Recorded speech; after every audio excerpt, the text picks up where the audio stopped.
반갑습니다. 오대영 라이브 오대영입니다. 헌재가 해도 너무한다. 속이 새까맣게 타들어갔다. 온 국민이 다 봤는데 왜 시간을 끄냐. 유독 조바심을 내는 분들만 이런 말을 했던 게 아닙니다. 일상에서 만난 평범한 시민들이 거의 매일 주고받은 말들입니다. 소중한 일상을 빼앗긴 계엄의 밤 이후 123일 만에야 그 끝을 볼 수 있게 됐습니다. 4월 4일 오전 11시 대한민국의 앞날이 결정됩니다.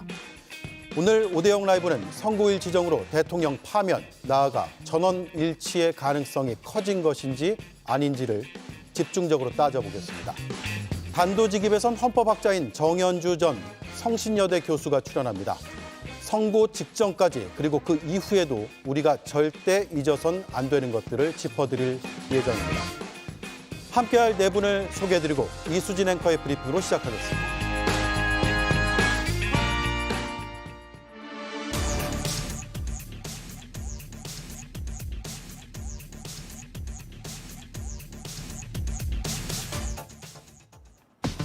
윤석열 대통령의 탄핵 선고 일정이 정해졌습니다. 이번 주 금요일 오전 11시입니다.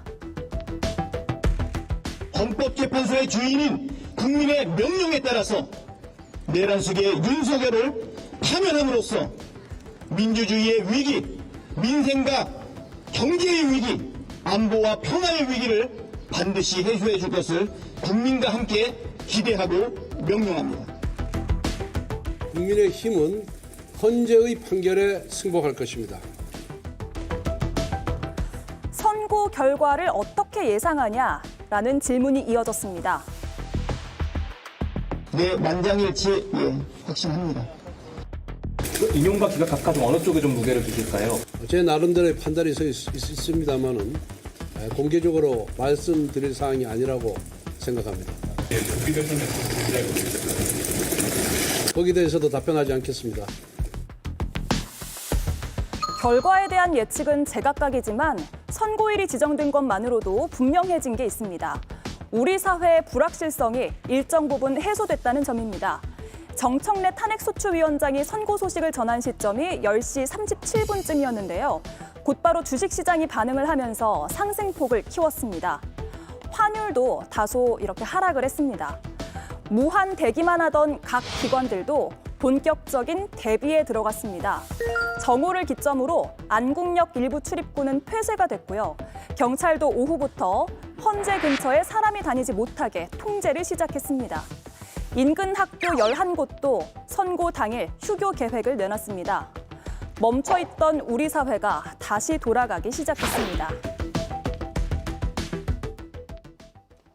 예, 주가가 가장 먼저 반응을 했고요. 환율도 조금 내렸습니다. 4월이 되니까 분위기가 확 바뀐 느낌도 들고 단 하루 만에 이럴 수 있을까라는 생각도 들면서도 반면에 왜 이제서야라는 생각도 지울 수는 없는 상황인 것 같습니다. 어떻게 보셨을까요? 한 말씀씩 듣죠. 한 3주 정도 계속 이번 주는 가능하겠다라는 얘기를 하셨는데 김희정 의원님. 한 달 넘게 돌림 노래를 하다 보니까 오늘 또 하필 만우절날 선고일이 지정이 됐잖아요. 이거 진짜야? 이런 생각이 먼저 들었고요. 예. 동시에 드디어 그리고 우리가 숨을 좀 쉴 수 있겠다. 이제 우리가 일상으로 돌아갈 수 있겠다. 이런 생각이 들어서 정말 주변의 모든 사람들과 함께 선고일 지정만으로도 굉장히 기뻤습니다. 예. 정광재 위원님. 지난 주말에 꽃샘추위로 눈이 왔습니다. 그런데 이미 겨울은 지나고 봄은 왔죠. 세상 모든 일에는 끝이 있게 마련인데요. 이제 헌법재판소에서 진행하는 윤석열 대통령에 대한 탄핵 재판, 이제 그 끝이 보이기 시작합니다. 결과가 어떻게 됐든 간에 저는 결과에 모든 국민이 승복하는 그런 계기가 되기를 바라는 마음으로 4월 4일 선고를 지켜보겠습니다. 네, 김보엽 위원님. 저는 봄이 오는 줄 몰랐습니다. 그런데 오늘 국회에서 꽃이 보이기 시작했습니다. 묵은 채증이 내려가는 느낌이었고요. 봄 가뭄이 길어서 산불도 나고 그랬잖아요. 봄 가뭄 끝에 단비가 내린 느낌이었습니다. 예. 선고기일이 잡혔다는 뉴스를 보고 드디어 이제 끝이 나는구나, 끝을 보는구나라는 생각이 들었습니다. 진짜 지난 몇 주 동안은 도저히 끝날 것 같지 않은 그 공포의 돌림 노래를 듣는 기분이었는데 이번 주 금요일로 해서 이제 끝나고 다음 단계로 이제 대한민국이 나아가지 않을까, 새로운 국면을 맞이할 거라는 생각이 들었습니다. 예. 자, 김보엽 의원은 목이 쉰 걸로 봐서는 광장에서 많이 외치셨나 보네요. 어제 야5당 사전 집회가 있었는데 예. 그 자리에 연사여가지고 소리를 좀 질렀습니다. 예. 광장에서 다양한 목소리가 나오고 있는데 이제는 4월 4일 이후에는 평온이 되찾아오기를 많은 분들은 바라는 것 같습니다. 헌재가 선고기일을 통지했다는 것은 어느 쪽으로든 가닥은 잡혔다, 이렇게 해석해도 되겠죠? 그렇습니다. 그러니까 오늘 오후에 보도된 내용들을 보면요, 오전에도 평의가 있었고 판결도 마친 걸로 본다, 이런 보도들이 쏟아지고 있어요. 그래서 이제 다 내용 결정이 됐구나라는 생각이고요. 최근에 또 약간 그런 조짐들이 있긴 했어요. 그런데 이제 선고기일이 지정이 안 되다 보니까 평의 시간도 점점 줄어든다, 연구관들에게 요구하는 자료도 부쩍 줄었다, 이런 네. 얘기가 나왔지만 그래도 이게 과연 이게 어떤 시그널인지 우리가 판단할 수가 없었어요. 기일 지정이 안 됐기 때문에. 그래서 심지어는 헌재 뭐하냐, 밤을 새워서라도 해야지 왜 평의를 1시간 하고 마는 거냐, 이제 이런 볼멘 목소리, 국민들의 어떤 비판과 불만까지 이제 나오기 시작했던 그런 차였는데, 아마 그런 것들이 이제 결론으로 가고 있었구나, 이미 정해졌구나, 우리가 몰랐을 뿐이었구나라는 생각에 이르게 되고요. 이제 뭐 절차는 거의 마무리가 된 게 아닌가. 2일 날도 뭐 평의가 있다고는 하는데, 뭐 그러고 나면 결정문에 사인하고 최종 확정이 되는 그런 순간이 오겠죠. 다만 지금까지도 우리가 무수한 그 추정만 난무했었는데 보안이 굉장히 잘 지켜졌던 것 같아요. 네. 4일 날 11시 그 순간까지 철통 보안 꼭 지켜지길 다시 한번 당부하겠습니다. 예. 가부간의 결정 났겠죠? 그렇죠. 저는 사실 이 가부간의 결정이 어쩌면 지금 시점보다 더 일찍 이루어졌는데 선고 기일을 잡는 데 있어서 그만큼 고민이 깊었던 것 아닌가라고 예상을 해봅니다. 예. 그러니까 헌법재판소가 여러 가지 정황들을 살피지 않을 수는 없지만, 그러나 이견이 있으면 있는 그대로 재판 결과를 빨리 확정시켜 주는 것이 좋겠다라는 판단을 했을 거라고 생각합니다. 저는 여전히 민주당을 비롯해서 야5당에서는 8대0 인용을 얘기하고 있지만, 저는 재판관들 사이에 분명한 이견이 있었고, 이 이견을 좁히기 위한 어떤 노력이 있었는지 모르지만 그것이 좁혀졌다면 좁혀진 대로, 좁혀지지 않았다면 좁혀지지 않은 대로 선고하는 것이 의미가 있다고 판단하기 때문에 4월 4일 결과를 지켜보도록 하겠습니다. 예, 김용남 의원님. 일부 보도를 보면 오늘 평의가 끝났고 평결 절차도 마무리됐다, 이런 내용이 있어요. 박근혜 전 대통령 당시에는 선고 기일 오전에 평결을 하고 나서 선고했다라는 당시의 보도도 있고 해서 평결을 오늘 했다는 건 어떤 의미가 있는지, 그러면 오늘부터 남은 3일, 화요일이니까 수요일, 목요일, 금요일 오전까지 어떤 일을 하게 되는지가 궁금하거든요. 그러니까 오늘 평결까지 거의 마무리가 됐다는 얘기는 결론은 나왔다는 얘기고, 재판관들끼리는 이제 누가 어떤 의견을 냈는지 다 안다는 얘기죠. 그래서 금요일 오전 11시까지는 이제 결정문을 계속 수정하고 그 완벽함을 더해가는 단계가 될 것입니다. 뭐 다른 거는 크게 할 게 없어 보이고요. 그래서 지난 8년 전에 박근혜 당시 대통령에 대한 그 탄핵보다 결정문 작성에 있어서 조금 더 공을 들이고 시간을 들이는 것이 아닌가, 그런 생각이 듭니다. 예. 김보엽 의원님. 예. 5대3 대드록 상황이다. 언론에서도 보도가 되고 전문가들도 그런 가능성이 꽤 있어 보인다고 분석을 했었는데, 예. 이러지도 못하고 저러지도 못하는 그런 상황이었잖아요. 아무런 그건 해소가 결정도. 해소가 됐다고 봐야 될까요? 저는 오히려 5대3 데드록 상황이 있었던 건가, 그걸 의심합니다. 예. 왜냐하면 그 한 방송사에서 데드록 상황을 전하면서도 전원의 형태였고 관측의 형태였습니다. 그리고 해당 기자도 굉장히 조심스럽게 뭐뭐한 상황이라면 예. 이런 전제를 달고 보도를 했기 때문에 그 5대3 데드록 이런 말 자체가 굉장히 인상적이고 자극적이어서 그게 더 크게 다가오지 않았을까. 저는 그런 상황이 없었을 수도 있다고 생각합니다. 조국 혁신당에도 법률가 출신들이 꽤 많습니다. 이분들이 다 직간접적으로 헌법재판관 혹은 연구관 출신들하고 선이 닿지 않겠습니까? 그런데 문영배 재판관에 대해서 이런 얘기를 했습니다. 그분은 성향상 5대3 되도록 상황이면 기일을 잡지 않을 뿐이다. 예. 그래서 저희는 기일이 늦어지니까 거기에 더해서 그런 보도도 있으니까 아 정말 5대3 상황인가? 이번 주를 넘기면 곤란해지는데 이번 주가 넘어간다는 건 뭔가 큰일이 터졌다는 것인데 걱정을 많이 하기는 했습니다. 결과적으로 보면 5대3 되도록 상황이 없었을 수도 있겠다. 이런 건 나중에 밝혀지겠죠. 예. 자, 그동안의 일을 뭐 다 알고 계시겠지만 저희가 요약 정리해서 다시 한번 일러드리겠습니다. 2024년 12월 3일 계엄의 밤이었고요. 14일에 대통령 탄핵소추안이 가결이 됐습니다. 7일 날 본회의에서 처리가 되지 못했고 일주일 만에 됐죠. 즉시 헌법재판소에 접수가 됐고 1차 변론기일이 열렸고 1월 14일입니다. 2월 25일에 변론이 종결이 됐습니다. 11차례가 열렸고요. 4월 4일 오전 11시에 탄핵심판 선고가 나오게 됩니다. 이 역대 대통령하고 비교해도 너무 길다라는 거는 그동안 나왔던 이야기고 왜 이렇게 오래 걸렸을까라는 건 여전한 물음이고 그 물음에 대한 답을 좀 찾으셨어요? 김용남 의원은? 글쎄요, 이제 그 주요 쟁점이 한 5개 정도로 나눠졌잖아요. 예. 그 5개에 대해서 또 절차적인 면에 있어서 그러니까 국회에서 탄핵소추안이 통과될 때 들어있던 내란죄라는 그 단어를 드러낸 거에 대해서 조금 이견은 있었던 거 아닌가. 그리고 그것을 조율하는데 조금 시간이 걸렸던 것이 아닌가 싶습니다. 그리고 제 생각에는 이제 사실 내일 선거가 있어요. 예. 부산교육감 보궐선거를 비롯해서 지방자치단체장만 해도 전국적으로 5군데 그리고 지방의원들을 새로 뽑는 재보궐선거가 있는데 4월 2일 재보궐선거로 인해서 선거기일이 며칠 정도는 늦어진 거 아닌가. 그러니까 이번 주 초반에도 선거가 가능했을 것 같은데 4월 2일 꽤 큰 규모의 재보궐선거가 있다 보니까 선거에 영향을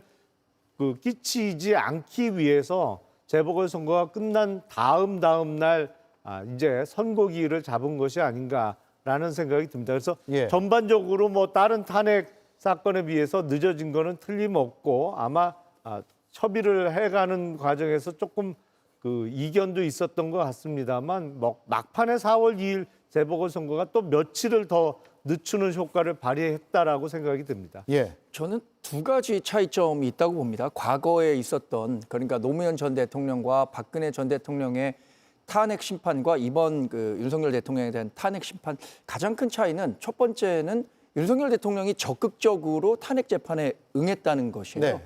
그러니까 재판 과정에서 본인이 생각하는 바 또 증언대에 오른 분들의 증언의 신빙성을 상당히 탄핵하는 데 성공했다라는 측면이고요. 두 번째는 누가 뭐래도 국민 여론이겠죠. 노무현 전 대통령 당시 2004년에는 촛불 집회를 비롯해서 노무현 전 대통령에 대해서 그러면 탄핵에 이를 만한 중대한 사유냐라고 셌을 때는 그렇지 않다라는 여론이 압도적으로 높았고 예. 박근혜 전 대통령 탄핵 재판 때도 지금과 비교하면 상대적으로 탄핵 인용에 대한 여론이 상당히 높았는데 윤석열 대통령 탄핵 재판과 관련해서는 이게 절차적 정당성 문제들이 계속 부각되고 또 하나는 윤석열 대통령 집권 2년 8개월 만에 이루어진 탄핵 재판이기 때문에 이것이 마치 지난 대선의 연장선상 혹은 또 조기 대선의 가능성까지 언급되면서 이런 여론의 큰 변화가 있었기 때문에 더 심사숙고할 수밖에 없지 않았는가 이런 생각을 하게 예. 됩니다. 오늘 2가지 예. 좀 보태고 싶은데. 네, 보태시죠. 일단 그런 견해도 있을 수 있겠지만 첫 번째는 이전 2 대통령의 탄핵 사유와 명백하게 다르잖아요. 친위 쿠데타였습니다. 비상계엄을 선포를 하고 압도적인 다수의석을 갖고 있는 야권과 대화를 해서 무언가 풀어볼 생각은 하지 않고 무력으로 다시 흐트러버리고 비상 입법기구라는 걸 만들어서 장기 집권을 획책했던 친위 쿠데타였다. 이전에 없었던 탄핵 사유라는 것이고요. 또 하나는 헌법재판소 재판관들이 심사숙고를 했을 겁니다. 어떤 점에서 심사숙고를 했냐면 탄핵 반대하는 여론도 꽤 있고 반대 움직임도 조직적으로 강하고 그러므로 판결문을 쓰고 나서 탄핵에 반대했던 사람들조차도 승복하지 않을 수 없는 완벽한 판결문을 쓰기 위해서 예. 심사숙고를 했을 것이다. 완결성을 위함이다. 예. 예. 김윤정 의원도 한 말씀 네, 분석해 그런 주시죠. 부분 예. 대체로 동의하고요. 저는 뭐 나중에 아마 얘기할 거라고 생각했는데 지금 당겨서 해야 될 것 같은데. 네.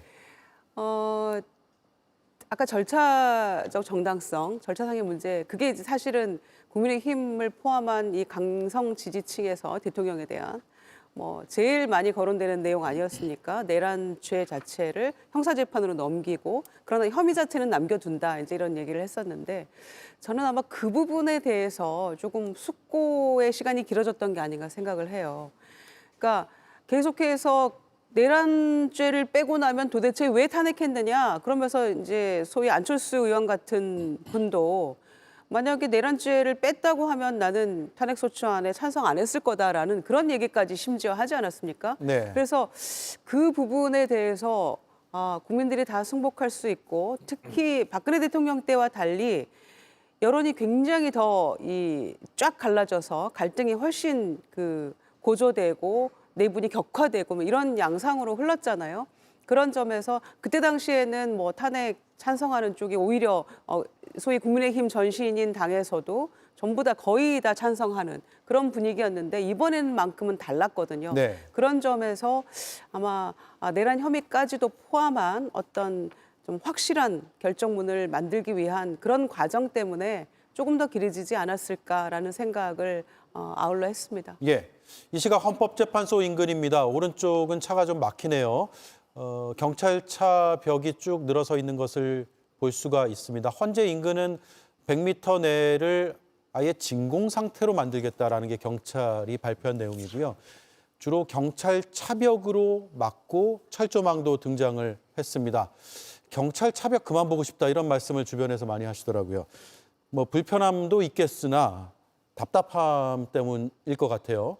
일상적으로 잘 보지 못하던 차벽이 어느 순간부터 많이 보이기 시작해서 이제 그만 봤으면 좋겠다, 일상을 되찾았으면 좋겠다 이런 말씀들을 주변에는 많이 하는 것 같습니다. 며칠 뒤면 사라지게 될지 주목을 좀 해봐야 될 것 같고요. 대통령실의 입장도 나왔는데요.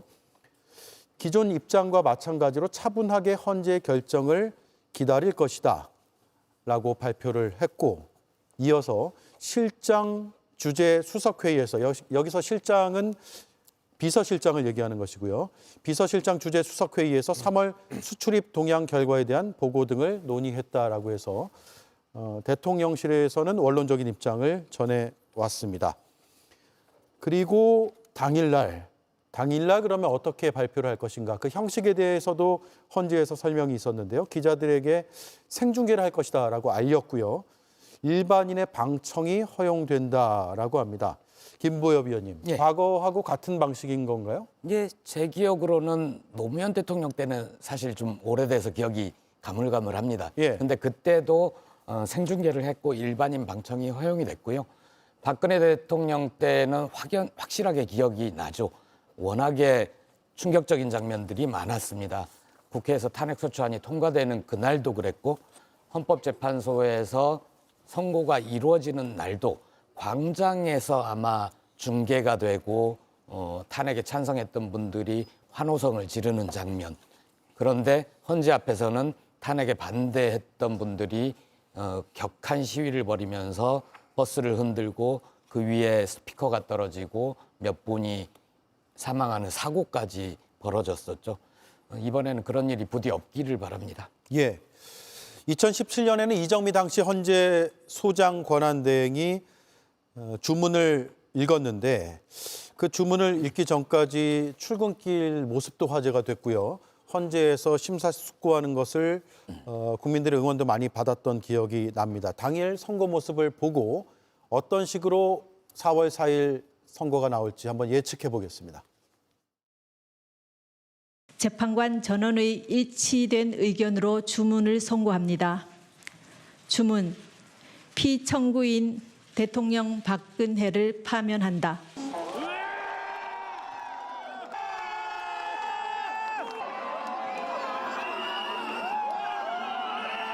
예.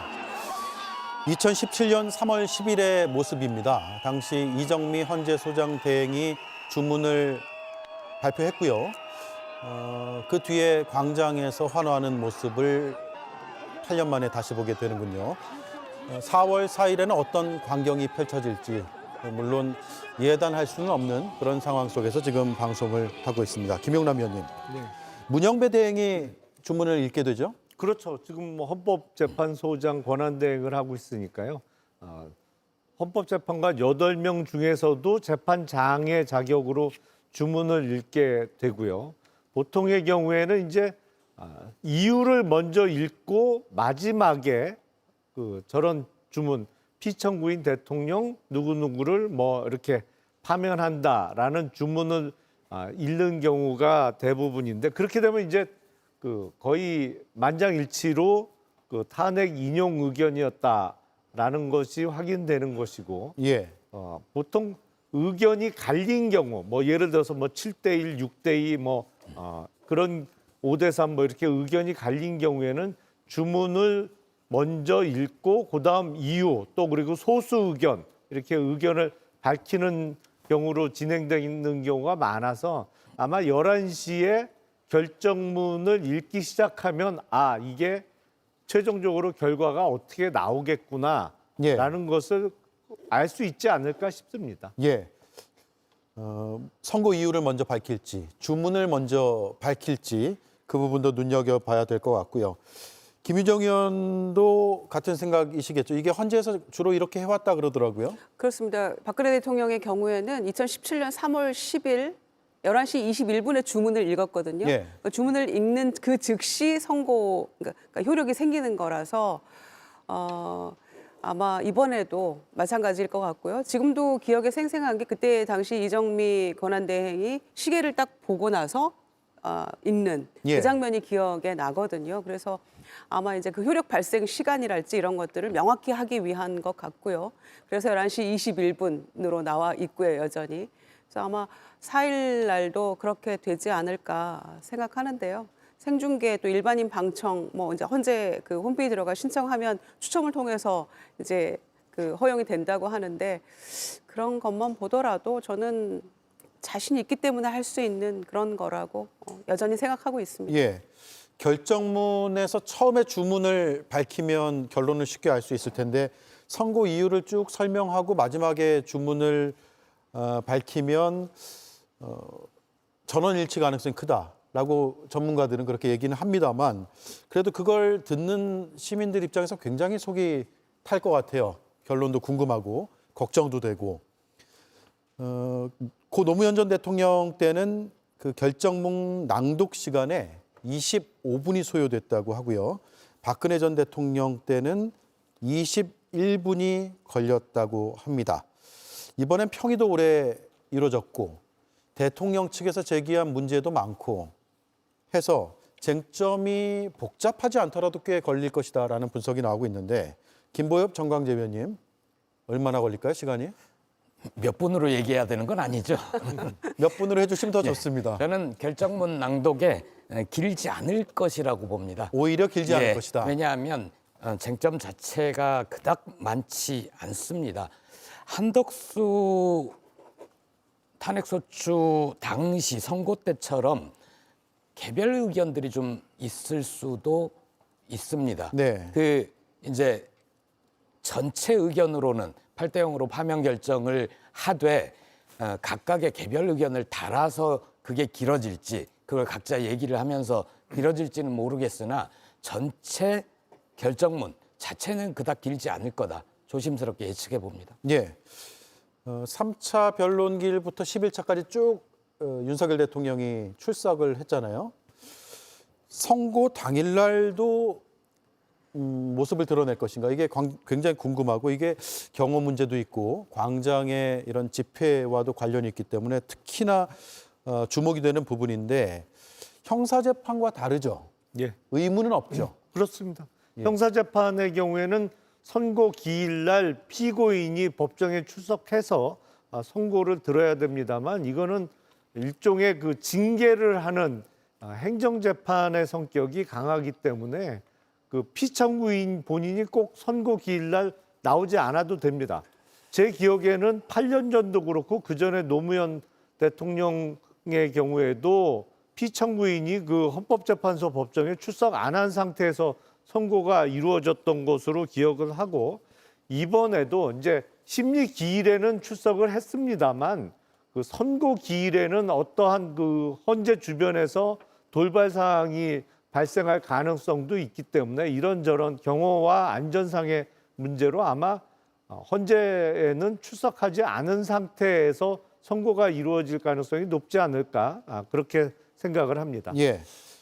제가 앞서 말씀드렸다시피 경호 문제도 있지만 당일에 인근 집회가 과열되느냐 아니냐의 문제와도 관련이 있을 것 같고요. 경찰에서 대통령 출석 여부가 큰 변수다라는 입장까지 밝힌 상황입니다. 출석을 자제해야 될까요? 아닐까요? 어떻게 보십니까? 저는 윤석열 피청구인이 나라를 위해서 국민을 위해서 할 수 있는 마지막 한 가지가 있다면 선고 당일날 출석 안 하는 거라고 생각합니다. 예. 해서는 안 된다고 보고요.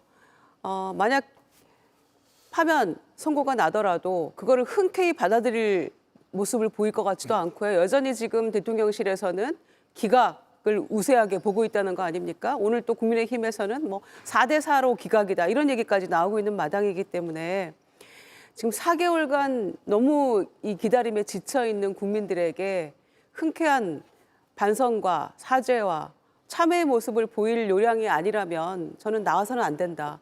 게다가 지금 경찰 오늘부터 지금 비상근무 들어갔잖아요. 그리고 말씀하신 대로 100m 이내 진공 상태인데 지하철 역사에 벌써 안내문이 붙어 있더라고요. 선고 당일날 안국역 그 무정차 안내문이 붙었고 학교들도 휴교고 경복궁 포함해서 뭐 박물관 전부 다 그날 다 문 닫는 날이거든요. 그런 상황인데 오히려 그동안 계속해서 체포영장 발부됐을 때 그 안에 요새 만들어가지고 관저에서 저항하고 뭐 밖에 있는 지지층들 선동하고 했던 모습들에 비추어 본다면 저는 아마 이번에도 달라질 것 같지 않고요. 반성 안 할 것 같아요. 그러니까 절대 나오지 말고 마지막으로 국민을 위해서 한 가지 일 해주시라 이렇게 부탁드립니다. 예. 그래서 저는 이 부분 잘 모르겠습니다. 사실 윤석열 대통령의 자유의지라고 생각합니다. 그동안 적극적으로 헌법재판소 탄핵 재판에 응해 왔는데 마지막 결과에 참석하지 않는 것이 국가에 도움이 될까?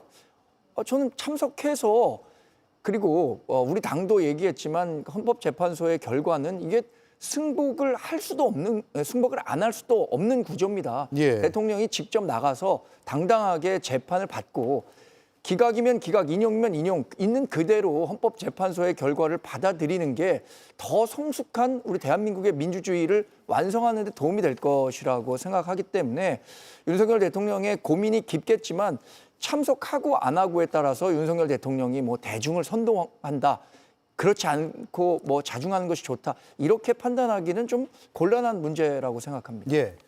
어쨌든 주문 낭독 직후에 효력이 발생하기 때문에 결과에 따라선 들어갈 때 신분과 나올 때 신분이 달라질 수도 있고 또 그렇지 않을 수도 있고 그런 상황까지 가만히 아마 되지 않을까라는 생각이 드네요.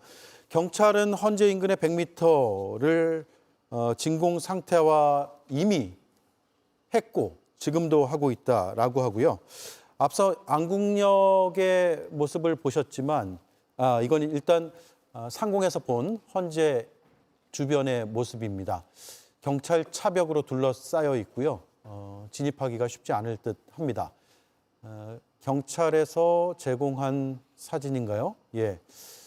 그리고 네, 차벽으로 둘러싸여 있고 이중으로 또 둘러싸여 있습니다. 안국역 모습 잠시 보셨는데 안국역은 당일에 이용하기가 어려우실 것 같습니다. 시민들께서는 미리 참고를 하시는 게 인근을 가시는 분들은 좋을 것 같다는 생각이 드네요. 오늘 앞서 이수진 앵커가 브리핑을 해줬지만 선고일 나오자마자 주가가 급등했어요. 예. 김용남 의원님. 예. 그만큼 불안정성이 해소된다고 보는 거겠죠? 사실은 올해 들어서는 한국 주식시장이 괜찮았습니다. 그러니까 미국 주식시장이 많이 좀 빠지는 가운데에서도 잘 버텼었는데 지난주 목요일부터는 뭐 두 가지 요인이 크게 작용했다고 볼 수 있겠죠. 일단은 헌법재판소의 선고기일이 안 잡히면서 전국의 불안정한 상황이 계속될 수 있다라는 것이 주식시장을 떨어뜨리는 요인으로 작용했다고 볼 수 있고, 또 하나는 이제 트럼프 대통령이 공언했던 4월 2일부터 이제 관세를 부과하겠다는 것이 중첩적으로 작용하면서 지난주 목요일부터 주식시장이 3일 연속으로 크게 빠졌는데 오늘 오전도 사실은 출발은 좋지 못했습니다. 더군다나 한덕수 대통령 권한대행이 얼마 전에 본회의를 통과했던 상법 개정안에 대해서 거부권을 행사하면서 예.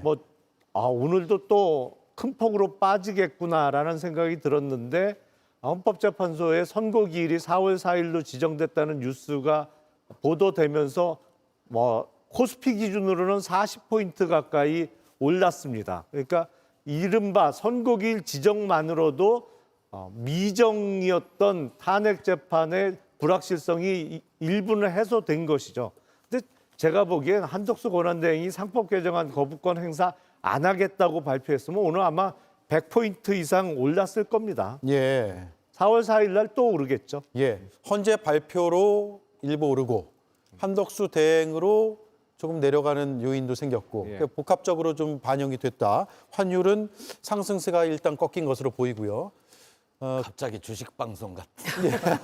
예. 그러니까 그렇게 말씀하셔서 전 상법 개정안 관련한 내용도 정부에서 자본시장법 개정을 통해서 소액주주들에 대한 보호 장치 그리고 상장 법인들은 충분히 이런 부분에 대응할 수 있는 능력이 있기 때문에 예. 그런 부분을 고려해서 이 제휴요건을 행사한 것으로 알고 있고요. 그 주식시장에서 사실 제일 싫어하는 게 불확실성입니다.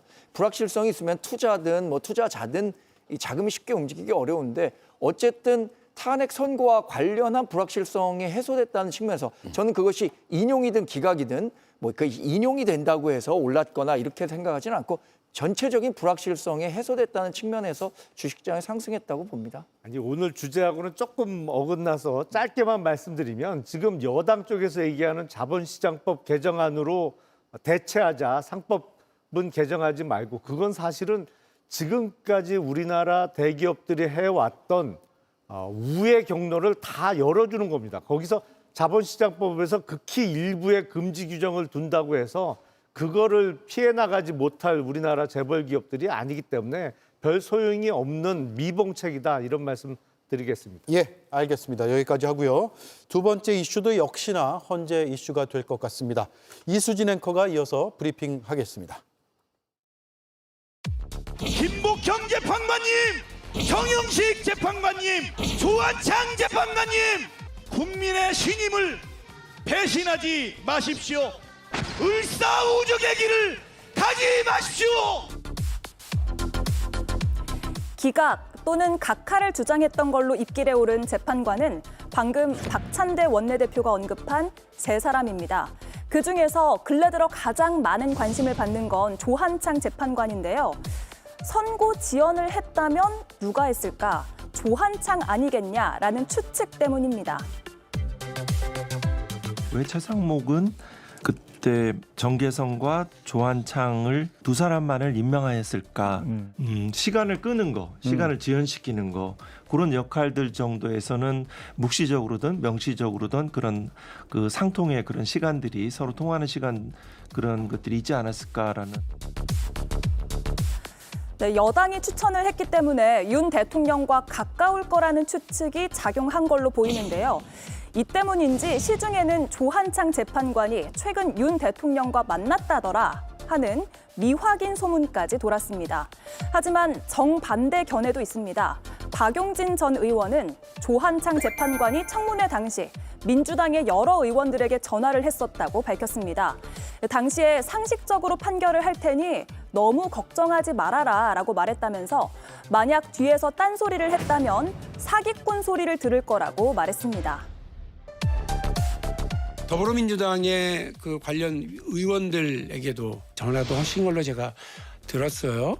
그렇게 해서 자기는 뭐 법률과 양심에 따라서 상식적으로 할 테니까 너무 걱정하지 말라고 헌재 비밀주의 장막 뒤에서 딴소리 하신다 그러면 법보 기분 사기꾼 소리 들으실 거예요. 네, 조한창 재판관은 청문회와 취임사에서 법률과 양심, 소명과 책무를 강조한 바 있습니다. 여러 추측과 썰이 난무한 가운데 처음의 다짐이 지켜질지 지켜봐야겠습니다. 네, 전원 일치 가능성이 커진 것인가? 오늘 선고일 지정으로 다시 한번 궁금해질 수밖에 없는 부분이고요. 저희 화요일이죠. 화요일에 마음이 앞섭니다. 벌써 목요일가 있네요. 예, 저희 화요일에 네 분의 패널들께 미리 한번 예측을 해달라고 해서 각자의 의견을 받아서 컴퓨터 그래픽으로 제작을 했는데 한번 띄워주시죠. 4월 4일 선고 결과 예측입니다. 김유정 위원은 8대0, 김보엽 위원도 8대0, 김용남 위원은 역시 8대0, 정광재 위원은 5대 2대 1로 인용이 되지 않을 것이다 라고 예측을 했네요. 제가 먼저 말씀드릴까요? 그래야 되죠. 네. 네. 세 분의 입장 뭐 충분히 이해합니다. 그동안에 민주당과 야 5당이 주장했었던 것이 이제 윤석열 대통령 파면이 불가피하다 이런 얘기를 하셨으니까 8대0 인용을 얘기하신 것 같고요.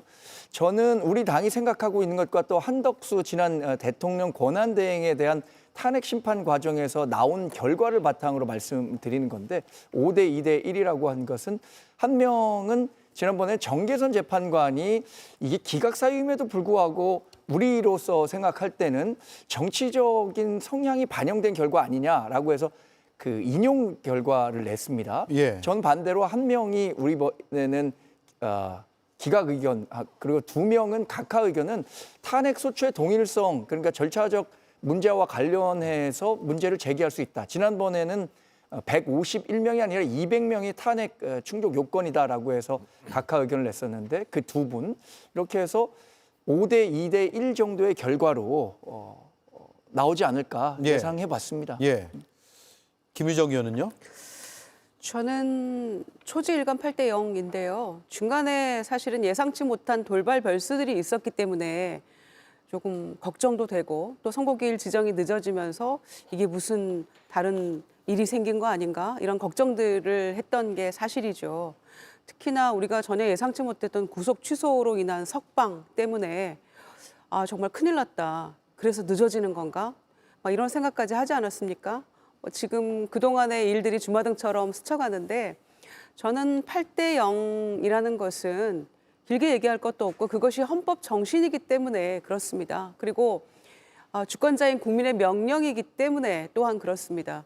이 사건은 너무나 명백한 사건이고요. 저는 오랜 법조 경험을 가진 헌법재판관은 물론이려니와 법학과 1학년에게 물어도 이것은 저는 파면이라고 생각하거든요. 예. 그래서 국제사회가 정부 한국을 주목하고 있고 아까 주가 급등하고 이런 저희가 현상도 얘기했습니다마는 남북관계가 대치국면일 때 평화가 곧 밥이다, 평화가 경제다 이런 얘기 하지 않았습니까?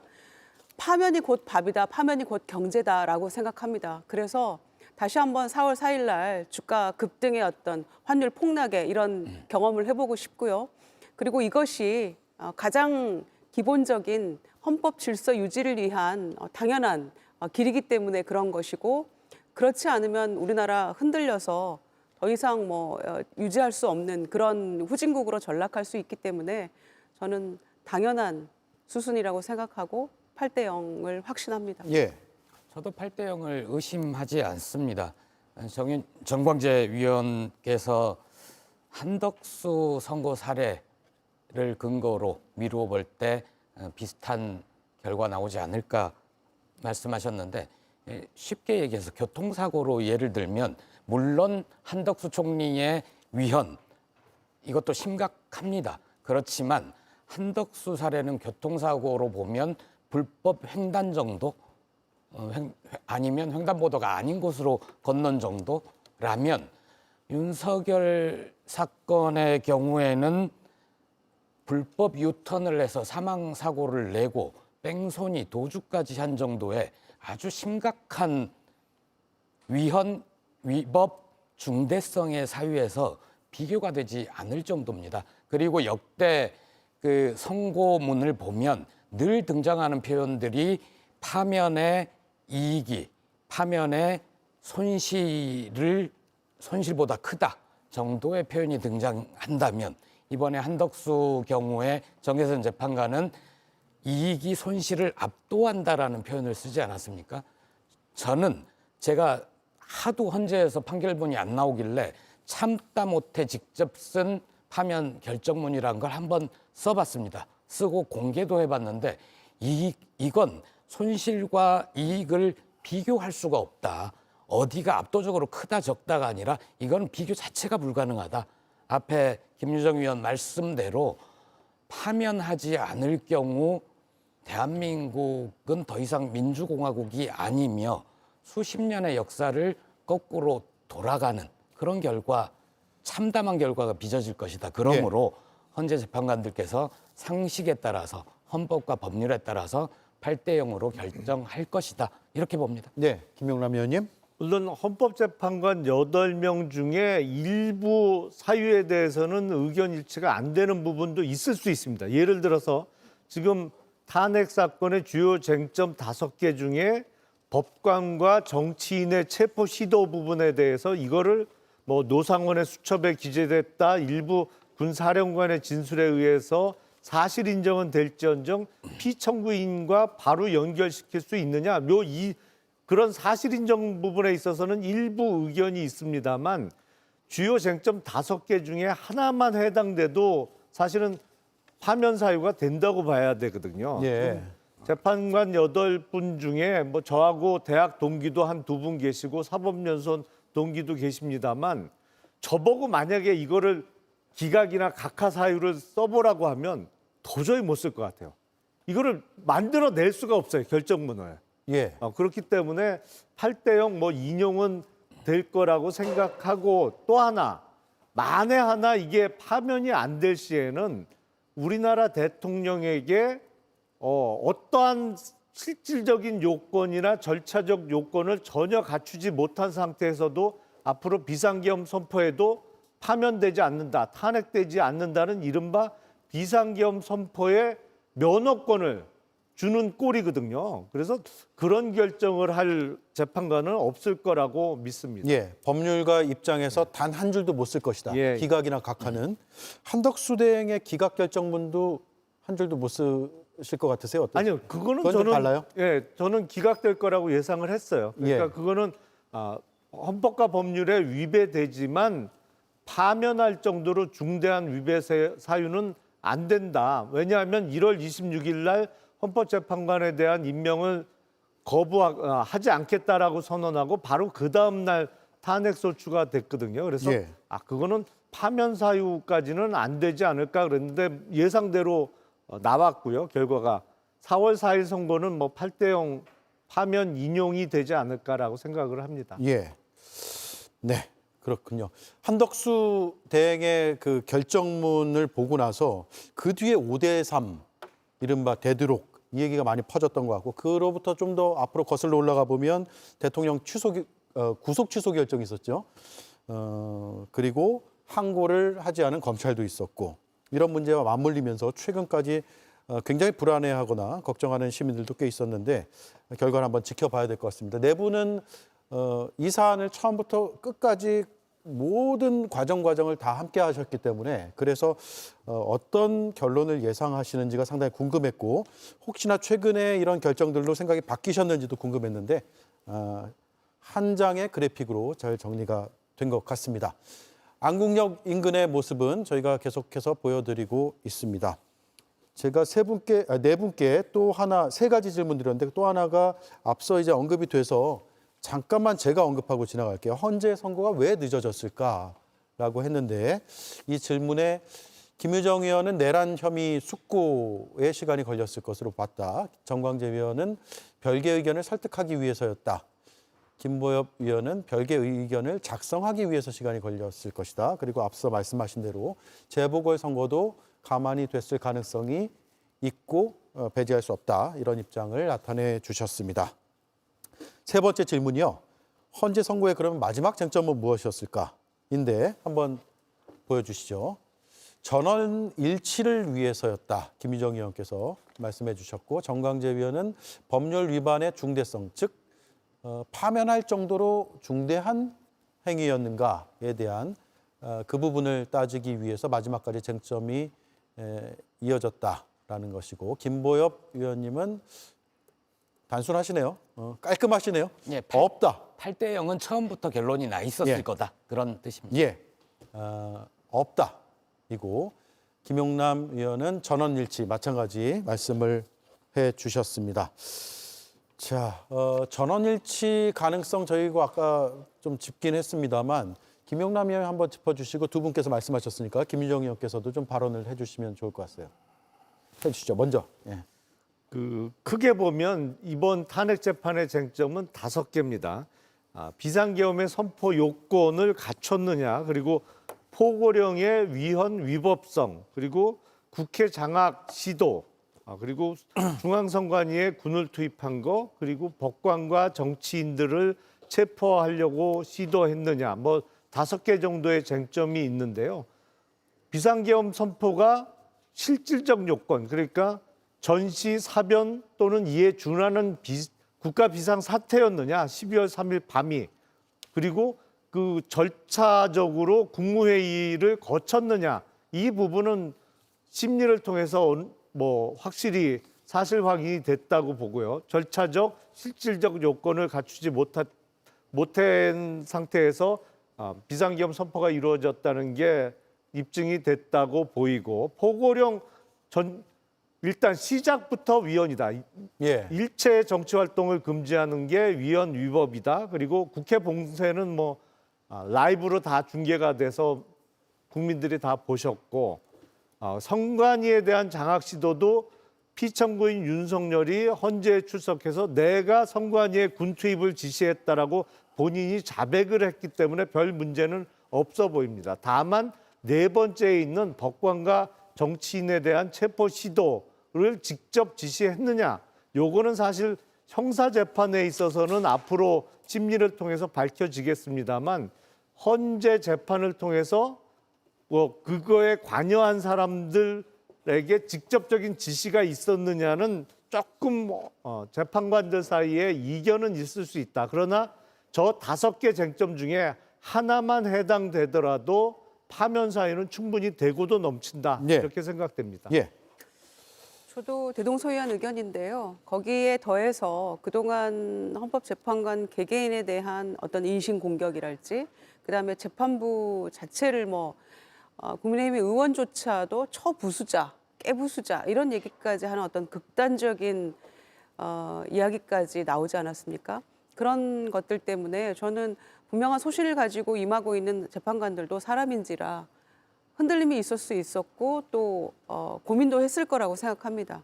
이제 그런 것들을 포함해서 5가지 주요 쟁점들에 있어서 하나하나 뜯어보는 시간이 조금 더 정치하게 필요했을 것 같고요. 또 워낙 국민의힘이나 피청구인 측에서 이것저것 건건이 시비 거는 것들이 굉장히 많았잖아요. 그래서 그런 것들을 하나하나 정말 아무 문제 없이, 그리고 이렇게 갈등이 양쪽이 쭉 갈라져서 고조된 이 상황에서 마지막에 이 헌재의 선고는 결과적으로 국민 통합으로 가는 방향으로 가야 한다라는 점에서 누가 읽어도 고개를 끄덕일 수 있는 그런 결정문을 만들기 위한 어떤 그런 진통의 과정이 아니었을까 생각하고요. 그래서 저는 전원일치, 처음부터였는지 아니면 마지막에 어떤 합의점을 찾은 거였는지 우리가 알 수는 없지만, 저 개인적으로는 8대 0이 분명하다고 생각했습니다만, 그 과정을 찾아가는 그 길에서 조금의 시간이 좀 필요했던 게 아닌가. 예. 그리고 아까 말씀드린 것처럼 중간중간에 어떤 돌발 별수들, 이런 것들이 지체되는 그런 작용을 한 게 아닌가 생각합니다. 그래서 전원일치로 가는 과정이었다라고 예. 저도 봅니다. 한 말씀만 붙이자면 주권자인 국민이 직접 선출한 대통령을 파면하느냐 그렇지 않느냐는 정말 중차대한 문제죠. 더군다나 헌법재판소는 다른 그 법률 그 재판과 달리 단 한 번의 재판으로 끝나기 때문에 이 과정의 절차적 중요성이라든가 하나하나 세밀하게 따져야 할 부분이 있다고 생각합니다. 그래서 저는 재판이 11번 변론밖에 안 했는데 이렇게 평의가 길어질 거였으면 재판을 오히려 조금 더 열심히 문영배 소장 대행이 했었으면 어땠을까 하는 아쉬움이 있는데 어떤 식으로든 결론이 날 겁니다. 제가 앞서 말씀드린 것처럼 민주당에 오늘 제가 직접 논평을 써서도 승복하라라는 메시지를 드렸습니다. 저희 당은 이미 수차례 승복하겠다라고 말씀을 드렸는데 마치 박홍근 의원의 SNS 게시물을 통해서 알 수 있는 것처럼 불이한 재판 결과라면 저항하고 승복하면 안 된다. 이런 식으로 대응해서는 공당으로서 수권 정당으로서의 자격이 없다고 생각하기 때문에 예. 어떤 식으로든 승복하는 자세가 필요하다고 생각합니다. 예. 오늘 마지막 발언권은 김보엽 의원께 드리겠습니다. 네. 8대0 쟁점도 없다. 단순하지만 명료한 답을 주신 김보엽 의원님. 방금 승복 말씀하셨으니까 거기에 대해서만 말씀드리겠습니다. 국민의힘은 승복 얘기를 할 자격이 없습니다. 예. 권성동 원내대표가 얼마 전에 이재명 대표 2심 때 오전에는 여야 모두 승복을 하자라고 해놓고 오후에 그 재판관들 공격하기 시작했거든요. 승복이란 단어를 모르는 겁니다. 그분은 그 말을 썼으면 안 되고, 그리고 아까 정강재 위원도 승복 안 할 수 없는 구조다. 헌재 결정은 예. 그렇게 말씀하셨잖아요. 특히 국민의힘은 그럴 겁니다. 파면 결정이 나면 대선 치러야 되잖아요. 국민의힘 간판 내리고 신장개업 해야 될 거고 비대위원장 또 어디서 찾아와야 될 거고, 그러려면 승복 안 할 수가 없는 거죠. 예. 이 시간이 없어서 반론의 기회를 목요일 날 드려도 될까요? 그렇게 하시죠. 예. 알겠습니다. 네 분 감사합니다.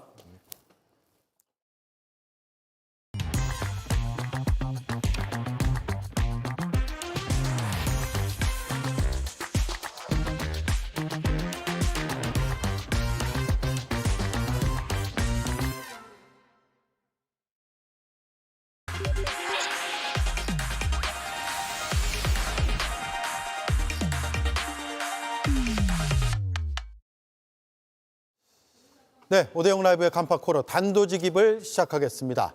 오랜 기다림의 끝이 보입니다. 4월 4일 오전 11시. 난데없는 비상계엄으로 시작된 이 사태에 어떤 식으로든 마침표를 찍게 됐습니다. 선고 3일 전 우린 무엇에 주목을 해야 할까요? 헌법학자의 분석을 듣겠습니다. 정현주 전 성신여대 법대 교수 나와 있습니다. 어서 오십시오. 안녕하세요. 예, 3주 만에 뵙습니다. 반갑습니다. 3주 전에는 금방 선고일이 나올 것 같았는데 시간이 꽤 걸렸네요. 아마 국민 모두가 이거 기다리지 않았겠습니까? 우리 법조인들도 그렇고 우리 저희 헌법학자들도 그렇고 국민 모두들이 모든 분들이 좀 몇 주 동안 잠을 못 주무셨을 거예요. 예. 근데 드디어 선고일이 정해졌군요. 예. 헌법학자로서 어떻습니까? 파면이냐 복귀냐? 너무나 많은 분들이 말씀드려서 제가 한 말씀 더 첨언하는 게 큰 의미가 있는지 모르겠습니다만 당연히 파면이죠. 예. 전원 일치입니까 아닙니까? 전원 일치라고 봅니다. 예. 탄핵 소추 112일, 변론 종결 39일 뒤의 결론인데 왜 이렇게 늦어졌다고 보세요? 잘 아시겠지만 한간에서는 이제 정치적인 얘기들을 일부 하시더라고요. 예컨대 국민들의 여론 추이라든가 정파적 이해관계라든가 또는 이제 그 윤석열 대통령이 이제 얼마 전에 구속 취소가 됐잖아요. 예. 그다음에 내일이 또 보궐선거도 있고 특히 그 이재명 민주당 대표의 그 항소심 판결 등등을 고려하지 않았을까 하는 일부 의견들도 있었던 것 같아요. 근데 저는 그렇게 생각하고 싶지는 않고요. 또 그래서도 안 되고 헌법재판소는 정치기관이 아니니까요. 그래서 오로지 헌법과 법률 및 양심에 따라서 지금까지 심리하고 평의하고 평결에 도달하지 않았을까 저는 그렇게 믿고 있습니다. 예. 다만 그럼에도 불구하고 왜 이렇게 오래됐을까? 예상보다 한 2주, 3주 더 지연된 거 아니에요. 근데 아무래도 이제 그 사건인 만큼 우선 내용에 있어서 의견 일치를 과연 처음부터 봤을까 여기에 대해서는 약간 의문이 들어가요. 그래서 이제 그런 의견 일치 과정에서 뭐 데들락 뭐 5대3 또는 뭐 6대2, 7대1, 뭐 심지어는 4대4 여러 가지 의견들이 있었던 걸로 제가 알고 있는데 그런 것이 중간에 헌법 법률적 논란 때문에 있을 수도 있지 않았을까. 그건 아무래도 이제 그만큼 그 의견 조율 과정에서 시간이 길어질 수밖에 없겠죠. 그러고 그다음에 의견 조율이 있고 난다 할지라도 이번에 쟁점이 제가 볼 땐 간단하지만 또 이제 그 사건 내용으로 볼 땐 상당히 복잡한 여러 내용들이 있기 때문에 거기에 대한 좀 심하게 얘기하면 자꾸 수정에 이르기까지 의견 조율 많은 분들이 얘기하는데 저도 거기서 의견을 공감하고 있습니다. 그다음에 이제 헌법재판소는 다른 재판하고 달리 다수 의견도 있지만 소수 반대 의견도 때로는 있을 수가 있겠고요. 예. 그다음에 또 하나 중요한 게 법리적으로 중요한 건 보충 의견, 별개 의견이 있을 수가 있습니다. 그다음에 그런 의견들을 갖다가 조율하는 과정 이런 것들이 좀 딜레이 되는데 원인을 제공하지 않았을까 하는 그런 생각도 해봅니다. 네. 여러 이제 평의 과정을 통해서 의견이 다를 수는 있었겠지만 결과적으로는 예. 전원일치 8대0. 파면 결정이다. 네네. 예, 그렇게 보시는군요. 네. 주문 외에도 결정문에 여러 내용들이 담길 것으로 예상은 되는데 그래서 분량이 꽤 많을 것이다 이런 추정도 많으실 것 가능하고요. 같아요. 예, 네. 가장 많이 할애될 부분이 어떤 내용이 있을까요? 그 뭐 쉽게 예상하기는 어렵겠습니다만은 저 개인적인 사견에 불과한데요. 아무래도 이제 그 탄핵 심판이 인용이 되려면은 가장 중요한 포인트 그 요건이 두 가지 아니겠습니까? 다 아시다시피 하나는 이제 그 대통령의 그러한 행위의 위헌 위법성. 예. 또 하나는 위헌 위법이 인정된다 할지라도 이익 형량상 파면을 정당화시킬 만큼 그렇게 중대하냐. 이 부분일 텐데요. 과거에 이제 조금 여담입니다만은 오래전에 노무현 대통령 탄핵 심판이 기각됐잖아요.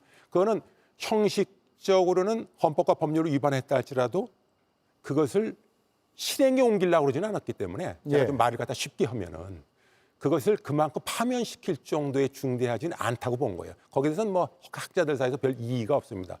근데 이번에는 이제 그게 전혀 아니잖아요. 그렇기 때문에 그런 포인트가 들어갈 것이다. 조금 부연 설명드리면 여러 가지 좀 쟁점들이 있는데 위헌 위법의 그 사유가 첫 번째는 무엇보다도 계엄 선포가 명백히 위헌이잖아요. 헌법 77조를 명백히 이건 고등학생들이 봐도 위헌이라고 다 판단할 거라고 저는 봅니다. 예. 그렇기 때문에 이제 그 부분 계엄 선포가 다시 말해서 전쟁, 사비와 전시사비 이에 준하는 거냐? 아니잖아요. 또 그것이 목적, 즉 헌정질서라든가 이런 공공질서를 회복하기 위한 거냐? 그날 무슨 뭐 별난이 있었습니까? 전혀 없었지 않습니까? 네. 이런 내용과 목적에 대한 판단이 첫 번째겠고요. 또 하나는 그 한덕수 총리에 대한 그 탄핵 심판 사건에서 간접적으로 좀 언급이 됐습니다만 그날 있었던 절차적, 형식적 요건들, 즉 국무회의가 제대로 이루어졌냐? 결론적으로 이루어진 게 아니죠. 그래서 이제 그런 소집 과정에 있어서 이런 문제, 그다음에 그날 그 관계 공무원이 형식적 대한민국의 그런 국무회의는 반드시 문서에 의하도록 되어 있는데 문서가 전혀 없어요. 또 그 문서관에 참여도 안 했습니다. 그리고 당연히 부서가 없어요. 명백한 하자죠. 네. 이 문제 같은 경우 또 절차적 문제에서 한 가지 더 거론한다면은 국회 통과 안 했잖아요. 안 했죠. 전혀 안 했죠. 그리고 오히려 국회를 침탈하러 가지 않습니까? 이런 문제. 그다음에 그 밖에도 여러 가지 얘기를 말씀드릴 수가 있겠는데 이런 위헌 위법의 요소에 대해서 아무래도 할애가 제일 많이 될 것 같고요. 또 하나 말씀드린 거는 아까 노무현 대통령 건에 있어서는 거기까지는 인정이 됐지만 세 번째 요건인 중대성에 있어서 기각이 된 거란 말이에요. 예. 근데 이번의 경우 이건 누가 봐도 중대하다고 보지 않을 수가 없는 거죠. 그래서 이건 개인적인 추정이지만 사건이 이렇게까지 딜레이가 된 원인, 왜 2주 내지 3주 정도는 재판관들 사이에서 이런 여러 가지 논의가 있었을 텐데 이 부분이 논란이 되지 않았을까? 나름대로 추정하는 것이 바로 중대성 부분이에요. 많은 정치가들이나 다른 법조인들도 탄핵이 기각돼야 된다고 하는 주장하는 분들의 의견에 의하면 맞다. 위헌 위법의 소지도 있어갖고 계엄 선포는 적절치 못했던 것 같다. 거기까지 인정한다. 근데 so what? 그다음에 뭘 했냐? 조용히 왔고 대통령이 오라고 그랬다. 예. 뭐 가서 유리창 좀 깨진 것 같고 뭐 탱크로 사람들을 밀어붙인 것도 아니고 이런 상황에서 그걸 갖다가 중대하다고 해서 파면을 시켜? 이건 아니다. 그런 주장들을 많이 오늘도 하시더라고요, 보니까. 근데 이제 바로 그 부분이 할애가 많이 될 것 같아요. 저는 뭐 단언코 그게 중대한 하자가 아니면 중대한 헌법 위반이 아니면 아니 그럼 탱크로 한 100명, 200명, 100만 명, 200만 명 깔아 뭉개야지 그럼 중대한 하자가 되나요? 예.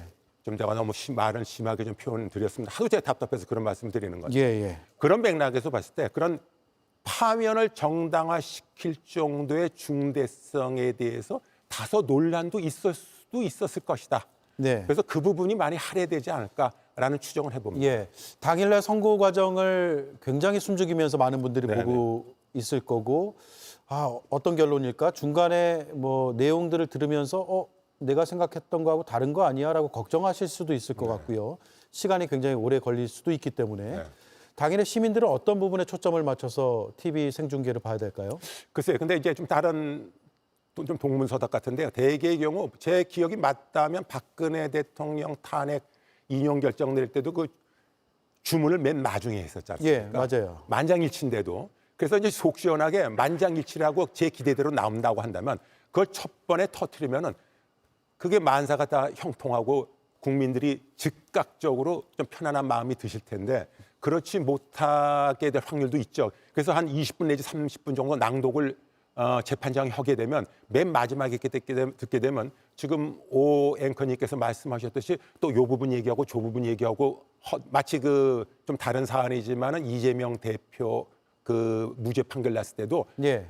언뜻 얘기하면서도 나올까 말까 해서 계속 독하게 나왔단 말이에요. 예. 아니면 그 부분일 것 같아요. 그래서 근데 그럼에도 불구하고 우리 국민들은 그걸 갖다가 애타게 그걸 갖다가 경청하시면서 그 집중해야 될 주목해야 될 부분은 반복되는 말씀입니다만 지금 제가 얘기했던 즉 다시 말해서 윤석열 대통령이 만약에 제 의견대로 탄핵 결정이 내려진다면 예. 윤석열 대통령이 역사에선 저질러서는 안 될 이러한 중대한 위헌적인 행태를 보인 거란 말이에요. 그리고 지금 제가 간단하게 언급은 했지만 계엄 선포, 여러 가지 절차적, 내용적인 얘기, 그다음에 선관위에도 갔죠. 그다음에 또 국회에 가고 유리창 깨고 들어갔죠. 근데 제가 조금 말씀을 좀 죄송합니다만 덧붙인다고 한다면은 기가 의견을 내는 분들 중에 저한테도 직접 이런 얘기를 해요. 그날 아까도 말씀드렸지 평화롭게 철수했다. 근데 저는 거기에 대해서 전혀 동의할 수가 없는 것이 평화롭게 끝나게 된 거는 한마디로 얘기하지만 민주 시민들의 희생에 의해서 끝난 겁니다. 그리고 국회 보좌관들, 관계자들 이런 분들이 저도 TV로 생중계로 봤습니다만 그 안팎에서 저 이런 표현이 저는 과장이 아니라고 봐요. 목숨 걸고 국민의 저항권을 제대로 행사한 거예요. 예. 그래서 그것을 막았고 여담입니다만 언론 보도에 따르면 그날 기상관계라든가 또는 통신 그 지휘 간의 통신 문제라든가 그런 것 때문에 2시간, 3시간, 4시간 딜레이 되다 보니까 헬기가 제대로 착륙을 못하고 이런 어떻게 보면 천운이죠. 그런 것들이 서로 시너지 작용을 해갖고 그 계엄을 우리 국민의 힘으로 막은 거예요. 예. 그렇기 때문에 그걸 자기들이 스스로 물러났다고 했기 때문에 이거는 중대한 것까지는 아니다라고 얘기하는 것이 전혀 타당하지 않다는 것을 다시 한번 말씀을 드리면서 지금 앵커님이 말씀하셨던 그 부분 그래서 그것을 헌법재판관들이 도대체 어떻게 판단을 할 것인가 역사적인 이종표를 그날 세우는 날입니다. 예. 시금석을 정하는 거예요. 예. 그래서 그 부분을 집중하고 보셔야 됐다. 네. 그 얘기입니다. 예. 헌재 선고일이 발표돼서 오늘 잠깐 이슈에서 밀려 있는 느낌이 드는데 굉장히 중요한 이슈이고 놓치지 말아야 될 내용이 있어서 이 질문도 드릴게요. 한덕수 대행이 아직까지도 마은혁 후보자 임명 안 하고 있습니다. 네. 헌법학자로 보시기에 이건 이렇게 해도 되는 건가? 어떻습니까? 대단히 잘못된 거죠. 지금 이제 국민들께서는 4월 4일에 모든 당연하죠. 거기에 이제 우리 포커스가 맞춰져 있기 때문에 이거는 어저께까지는 좀 중요했는데 오늘은 이제 한치 물러난 느낌이 듭니다. 그러나 그거와는 별도로 그리고 4월 4일 이루어지는 탄핵 결정의 결과와는 관계없이 헌법적으로 굉장히 중요한 거예요. 예. 답부터 먼저 말씀을 드리면 우리는 과거를 잊으면 안 됩니다. 우리가 과거를 잊은 민족의 미래가 없다는 말과로 어렸을 때부터 수없이 들어왔잖아요. 그래서 탄핵 결정에 관계없이 얼마 전까지 대행이었던 최상목 부총리, 지금 다시 권한대행에 복귀한 한 총리가 저지른, 이런 표현을 제가 들어야 될지는 모르겠지만 하시죠. 예. 만행이에요, 만행. 이거는 헌법을 완전히 짓밟은 겁니다. 지금 벌써 며칠째 몇십 일 갔다가 지금까지 마은혁 그 개인의 호불호를 떠나서 그 후보자를 갖다가 헌법재판소에서 위헌 결정을 내리고 국회 구성권 침해라고까지 확인을 한 지도 벌써 한 달 40일이 웜창 지났거든요. 예. 그런 맥락에서 비춰보면 최 부총리도 그러고 지금 권한대행도 마찬가지 상당 기간이 엄청나게 흘렀죠. 그리고 헌법재판소에서 위헌 결정이 이미 내려졌죠. 그럼에도 불구하고 지금 아직까지도 마은혁 재판관을 임명하지 않는, 예를 들자면 여야 합의가 안 됐다. 여야 합의 문제는 이미 헌법재판소에서 다 판단한 거거든요. 해소가 된 거죠. 다 해소가 됐는데 예. 그걸 또 본인들이 판단하겠다는 거는 삼권 분립을 무너뜨리고 헌법을 무너뜨리고 헌법재판소를 무력화시키고 그 소송을 제기한 국회, 국민의 제1의 대의기관인 국회, 국민의 대표자인 국회의 권한을 무력화시키고 민주주의의 근간을 흔든 거예요. 아무 장애 요소가 없는데. 예. 근데 왜 그럴까요? 그건 이제 아마 이거겠죠. 저는 그렇게 생각하고 싶지는 않는데 마은혁 후보자가 좀 진보적이고 그래가지고 인용 결정에 한 표가 그쪽으로 보태지게 되면 자기들한테 그만큼 불리한 게 아니냐. 그렇게 되면 탄핵이 기각되면 더 좋고 기각되지 않더라도 그러면 계속 우리가 지연시켜서 권한대행 체제를 계속 가는 것이 어떤가. 이런 정파적이고 그런 탐욕스러운 그런 보관이 있지 않을까. 그러지 않고서는 헌법으로 보나 이성과 상식으로 보나 고등학교 아이들 수준의 사회 그 공부한 수준으로 보나 그 어떤 것도 해명이 될 수가 없는 거 아닙니까? 예. 앞으로 어떻게 해야 됩니까? 그러면 탄핵시켜야죠. 한덕수 대행을요. 저는 탄핵시켜야 된다고 봅니다. 지금 이제 4월 4일 때문에 이게 좀 아까도 얘기했지만 좀 일단 밀려나 있는데 아까도 얘기했듯이 헌법재판은 민형사 사건하고 다른 거예요. 헌법재판에서의 주 목적은 사건 하나 해결하는 거, 이게 중요한 게 아닙니다. 한 사람 탄핵시키는 거 중요하죠. 근데 그거보다 더 중요한 게 있어요. 유사한 사건을 반복을 방지하고 중요한 이런 짓을 저지르면 그건 위헌이다. 그리고 그런 짓을 저지른 사람은 대한민국의 공직자로서 더 이상 앞으로 나타나서는 안 된다. 심지어는 초등학생들한테까지도 너희들이 이 다음에 공직자가 되면 저런 사람들처럼 너희들 돼서는 안 된다.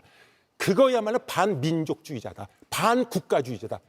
그런 걸 갖다가 완벽하게 심어줘야 됩니다. 예. 그래서 헌정질서를 세워야 돼요. 따라서 요번에 탄핵이 되냐 안 되냐 이걸 다 떠나서 국회는 탄핵 소추를 하고 이미 권한대행에서 벗어난 최 부총리까지도 그 만행을 저지른 최 부총리까지도 둘 다 이런 탄핵 소추를 해가지고 역사의 단죄를 내려서 역사책의 질이 못을 박아야 된다. 예. 그런 생각입니다. 대통령 탄핵 심판 선고가 나오고 나서 임명할 경우에도 네. 탄핵이 필요할까요? 어떻습니까? 이제 그거는 저 말씀이시죠. 권한 대행이 네, 권한 대행에 대한 탄핵은 인용이 됐지만 예. 그러면 조기 선거가 이루어지는데 그 사이에도 한 50일 정도의 기간이 한 60일 이내니까 기간이 있으니까 지금 일단 그 두 분이 퇴직을 하니까 그 두 분에 대한 공석이 되고 6인으로서는 기능할 수 없으니까 그런 말씀인데 그건 좀 또 다른 문제인데 거부권 행사라든가 이런 다양한 문제하고 다 걸려 있는 겁니다. 결론만 말씀드릴게요. 시간이 없으니까. 권한대행은 국무총리가 됐던 부총리가 됐던 장관이 됐던 권한대행이에요. 헌법재판소가 얼마 전에도 그 판단을 했지만은 국무총리 권한대행 한덕수에 대한 소추 의결 정족수가 과반수라고 확인을 했지 않습니까? 놀라야 되는데 헌법학자들은 대부분 그거는 과반수다. 일부를 빼놓고 다 판단을 했죠. 바로 거기에 포인트가 있는 겁니다. 권한대행은 죽었다 깨어나도 권한대행이야. 대통령은 아닙니다. 대통령은 민주적 정당성을 갖고 있는 국민에 의해서 선출된 거예요. 따라서 국민이 신임과 권한을 부여한 겁니다. 아, 네가 거부권을 행사해라. 그리고 네가 너 몫의 3명의 재판관을 임명하라고 국민들이 명시적으로 위임을 한 거예요. 권한대행은 그런 적이 없어요. 예. 임명된 민주적 정당성이 없거나 매우 취약한 지위에 있는 사람입니다. 그 사람이 후임자를 대통령 몫을 뽑는다? 그건 고유한 대통령의 배타적 권한이기 때문에 누가 후임자로서 재판관으로 훌륭하고 적임이냐? 그건 대통령만이 할 수 있는 거예요. 예. 하면 안 됩니다. 예. 아, 그러니까 그 말씀이네요. 그러니까 제가 안 그래도 질문을 드리려고 했는데 이미선 재판관, 문영배 재판관의 네네. 후임을 권한대행이 임명하는 것에 대한 문제를 말씀하신 건데. 그거 위헌입니다. 예. 네. 아, 그렇게 하면 위헌인가요? 위헌이죠. 예. 권한대행이라고 하는 건 방금 말씀드린 그런 이유로. 그러면 국회에서 선출한 네. 국회에서 선출한 후보자를 임명할 권한은 있고요. 그건 있죠. 그건 이미 헌법재판소가 이번에 명확히 못을 박았듯이 국회 목 선출직이에요. 예. 따라서 우리는 삼권분리이기 때문에 대통령, 참고로 독일은 의원 내각제잖아요. 대통령은 상징적 국가 원수일 뿐이에요. 거기서는 모든 권한을 의회가 가지고 있어요. 그래서 네. 의원 내각제예요. 그래서 거기서는 의회에서 다 선출을 해요. 재판관 16명을 다. 우리나라는 대통령이기 때문에, 그리고 또 하나는 대법원이 헌법재판소와 대등한 지위에 있지 않습니까? 독일은 헌법재판소가 대법원 위에 있어요. 최고의 기관이에요. 근데 우리는 대등한 기관이기 때문에 대법원에도 3석을 준 거예요. 예. 그러니까 333. 그렇기 때문에 이 국회 선출직 3명은 국회가 선출할 수 있는 배타적 권한을 가지고 있는 거예요. 따라서 권한대행이 임명하는 것은 형식적 절차적인 확인작용에 불과한 거기 때문에 그걸 할 수가 있는 거예요. 근데 그걸 안 했기 때문에 헌법재판소가 위헌 결정을 내린 겁니다. 예. 자, 어제 법사위에서 헌법재판관 임명 연장법 네네. 이 소위를 네네. 통과했는데 이게 위헌 소지가 있지 않느냐라는 반론도 있고 이미 10여 년 전에 국회 입법조사처에서는 헌법을 바꿀 문제이지 법률을 바꿀 것은 아니다 이렇게 결론 내렸다라는 근거도 네네. 여러 군데서 제시하던데 어떻게 여러 의견이 보십니까? 있었습니다. 예. 형식적으로만 보면 헌법 조항에 재판관의 임기가 6년이고 연임할 수 있다. 이렇게 때만 딱 돼 있거든요. 예. 그런데 이제 하위 규범인 헌법재판소법 개정안이잖아요. 개정을 해갖고 예컨대 3개월이다, 6개월이다 또는 기간 제한 없이 한시적으로 후임자가 임명될 때까지는 한시적으로 기간이 연장된다 이런 내용이란 말이에요. 그다음에 6년인데 6년에서 3개월이다, 3개월이 늘어난다? 그러면 헌법을 위반하는 거 아니냐? 상위법을 그 논리거든요. 네. 근데 이거는 이제 말이 안 되는 것이 헌법이라고 하는 것은 일반 법률도 그렇지만은 헌법이라고 하는 것은 추상적인 규정 130개 조문으로 이루어져 있어요. 대한민국에서 일어날 현재 또 미래 길게 가면 50년, 100년, 미국 헌법은 200몇 년이 되지 않습니까? 그 장구한 세월을 갖다 규율하기 때문에 필연적으로 가장 중요한 핵심적인 규정 몇 가지만 정해져 있고 나머지 상세한 거는 하위 법령에서 그걸 갖다 보완하도록 되어 있는 것입니다. 그래서 상위법이 있고 하위법이 있는 거예요. 그런 맥락에서 하위법으로 상위법의 흠결을 보충하기 위해서 임기를 불가피한 경우에 한시적으로 연장한다는 것은 상위법의 위반이라고 볼 여지가 없는 거죠. 예. 만약에 그것까지 위헌이라고 한다면 다른 얘기지만 딱 거기에 맞는 얘기가 있어요. 지금 헌법에는 헌법재판관의 정년 70세인데 거기에 관한 규정이 없어요. 근데 헌법재판소 법에는 헌법재판소가 70세로 개정이 돼가지고 과거에는 65세인가 그랬었는데 70세로 개정이 됐습니다. 예. 그러면은 67세의 후보자를 대통령이 임명할 수가 있겠죠. 근데 그분은 70세가 되면 정년 퇴직을 해야 돼요. 그럼 3년밖에 근무를 못하는 거 아닙니까? 그럼 헌법에는 6년을 보장했는데 왜 3년밖에 임명을 그 임기를 갖다 보장해주지 않느냐? 이건 헌법 위반 아니냐? 근데 그렇게 주장하는 사람은 전 세계에 아무도 없죠. 다 합헌이라고 보고 있는 거예요. 그렇지 않다면 지금 하위 규범에 규정되어 있는 법령의 상당수를 위헌 결정 내려야 돼요. 그거는 말도 안 되는 얘기고, 그다음에 이것은 헌법을 보완하는, 다시 말해서 헌법재판소의 기능 마비와 기능의 원활화를 갖다가 보충하기 위한 불가피한 한시적인 연장이기 때문에 충분히 정당화될 수 있고 그런 맥락에서는 헌법 개정이 필요가 알겠습니다. 없다. 이렇게 볼 수가 있겠습니다. 1분 남아서 마지막 질문 드릴게요. 결국 4월 18일에 두 재판관의 임기가 끝나기 때문에 이런 이제 논쟁이 있었고 일단 대통령 탄핵 심판에는 영향을 미칠 수 없는 임기가 그렇게 됐습니다만 그 뒤에 그러면 어떻게 할 것인가. 대통령이 복귀한다고 하면 대통령이 후임자를 임명하면 되는 것인데 대통령이 파면된다고 하면 앞서 말씀하신 대로 권한대행은 그럴 권한이 없다. 그러면 차기 정부, 그러니까 차기 대통령이 임명하도록 놔둬야 된다. 이 말씀이네요. 그래서 아까 얘기했죠. 두 가지 대안이 확실한지는 모르겠습니다만 제안된 것이 마은혁을 임명하면 되는 거예요. 그럼 일단 7인이 되잖아요. 그럼 7인이 되면은 심리와 선고가 9인에 서는 것만은 막 홍보보다는 바람직하지 않죠. 그러나 위헌 위반은 일단 면할 수가 있겠죠. 알겠습니다. 그런 것도 있고 지금 방금 말씀드렸듯이 그렇기 때문에 그러한 임시로 연장하는 법안을 갖다가 현실적으로 필요한 거예요. 그리고 미래에도 그런 일이 우리나라에서 또 일어날 수가 있습니다. 10년, 20년 후에도. 그렇기 때문에 그 법은 요번에 헌법재판소에서 탄핵 결정을 내리냐 안 내리냐 관계없이 빨리 그런 임기 연장 법안을 통과시키는 것이 바람직하다. 그러면 해결이 되는 거죠. 네, 알겠습니다. 잘 들었습니다. 감사합니다. 고맙습니다. 지금까지 정현주 전 성신여대 법대 교수였습니다. Nabien and magic? A pleasant home, it all starts from the kitchen. 나비엔이 시작합니다. 기술과 매직으로. 나비엔 매직. 잘 만났죠? 아침을 여유 있게, 점심을 자유롭게, 저녁을 의미 있게. 컴포트 이츠 이너프. 먹는 시간은 아껴도 먹는 건 아끼지 않아. 컴포트 이츠 이너프.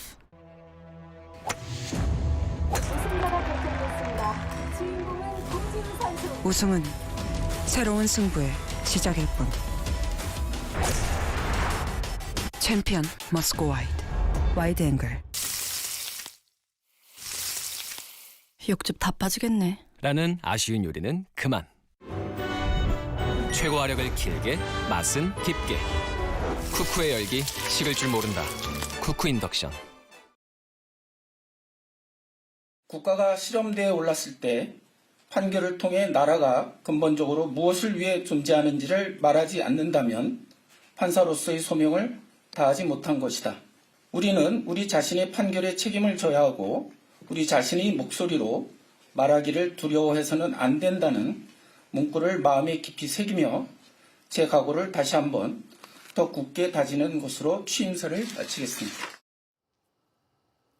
네, 오늘도 이 발언을 가져왔습니다. 조 재판관의 말대로 많은 시민들이 지금 국가가 시험대에 올랐다고 보고 있고 나라가 무엇을 위해 존재하는지 묻고 있습니다.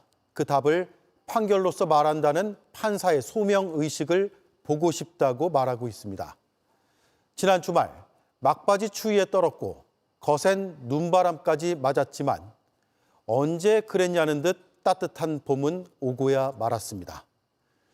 선고일이 발표되자 주가는 오르고 환율은 내렸듯이 그렇게 결론은 그리고 일상은 다가오고 있습니다. 앵커 한마디였습니다. 건강한 뼈는 단단한 뼈를 말하는 거죠. 뭐? 그런 당연한 소리를. 그럼 그대로 챙기시죠. 단단하게. 기능성 원료인 유단백 추출물 인체 적용 시험 결과 골밀도 골강도 증가 확인. 약해진 뼈를 단단하게. 뼈엔 MVP.